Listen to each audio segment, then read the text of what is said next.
বসাটা যদি সির্ফ আল্লাহ তাআলার জন্য হয় তাহলে এটা ইবাদতে পরিণত হবে, অন্যথায় এগুলো কিছুই হবে না, ইবাদত হবে না। এই জায়গাটা অহেতুক সময় কাটানো হবে, মজা লাগছে, বক্তা ভালো এই জন্য মজা লাগছে একটু বলি। আর যদি নিয়ত থাকে আল্লাহর জন্য আমি বসছি, শোনাটা আমার আল্লাহর জন্য, বলাটা আমার আল্লাহর জন্য, তাহলে এটা ইবাদতে পরিণত হবে ভাই। তো আল্লাহ সুবহানাহু ওয়া তাআলা প্রথম ফয়সালা করেছেন ইবাদতের।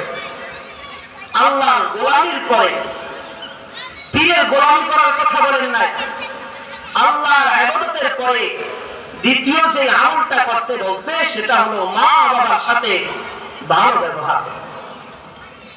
দুনিয়ার মধ্যে এই দুইজন ব্যক্তি যখন থেকে বাপ হয়, যখন থেকে মা হয়, তখন থেকেই লাঞ্ছিত, বঞ্চিত, অপমানিত। ছেলের দ্বারা লাঞ্ছিত, বঞ্চিত, স্বামীর দ্বারা লাঞ্ছিত, বঞ্চিত, স্বামীর পরিবার দ্বারা লাঞ্ছিত, বঞ্চিত। আবার যখন মা বিরুদ্ধ হয়, বাবা বিরুদ্ধ হয়, তখনও সন্তানের দ্বারা লাঞ্ছিত, বঞ্চিত। এই দুইজন ব্যক্তির সাথে আল্লাহ তাআলা বলতেছেন, আমার ইবাদতের পরে আমার গোলাম, আমার বান্দা, তোমরা আল্লাহ তাআলার পরে তোমরা ইবাদত করবে কার? মা বাবা। মা বাবার সাথে সদাচরণ করবে, তাদের সাথে ভালো ব্যবহার করবে, তাদের সাথে ভালো আখলাক দেখাবে, তারা যেন কোনোভাবে কষ্ট না পায়, তোমার কোনো আচরণের দ্বারা কষ্ট না পায়।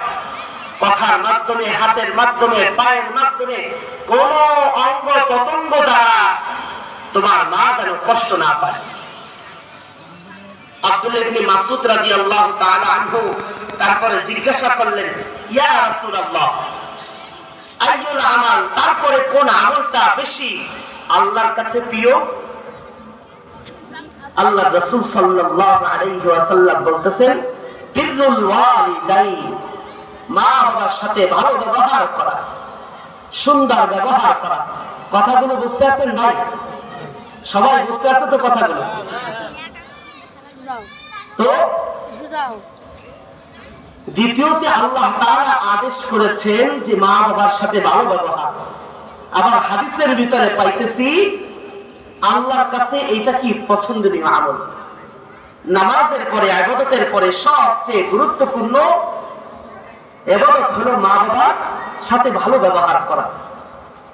আর এই দুইজন মানুষ দুনিয়ার ভিতরে লাঞ্ছিত।